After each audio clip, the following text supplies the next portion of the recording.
জগৎ বিখ্যাত তাবিঈ হযরতে আব্দুল্লাহ ইবনুল মুবারক এত বেশি পরহেজগার ছিলেন, এত বেশি আমলওয়ালা ছিলেন, এত বেশি নামাজি ছিলেন, সারা রাত তিনি নামাজে দাঁড়িয়ে কাটাইতেন। বলেন না সুবহানাল্লাহ।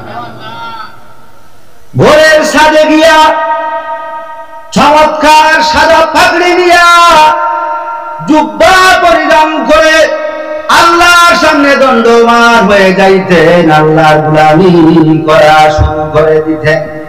আল্লাহর ইবাদত বন্দেগীর মধ্যে আল্লাহর শুকর গুজারিশ, আল্লাহর গোলামির মধ্যে সারা দিন সারা রাত কাটিয়ে দিতেন। আর আমার স্বামী দিনের বেলা অত্যন্ত গরম, সূর্যের কিরণ এতটা গরম ছিল যে দিনের বেলা লোহা পুড়িয়ে কাজ করতে কষ্ট হতো, এজন্য রাত্রি বেলায় ওই লোহা পোড়ার কাজ করতেন না, খন্তি কুড়াল বানাতেন। আমার স্বামী হাতুড়ি দিয়া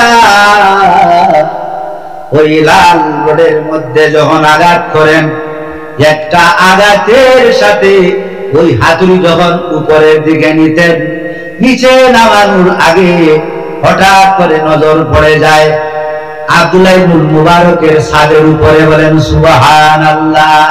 আব্দুল্লাহ ইবনুল মুবারক নামাজের মধ্যে সময় অতিবাহিত করতেছেন, নামাজ পড়তেছেন, কিয়াম করতেছেন, রুকু করতেছেন, সিজদা করতেছেন।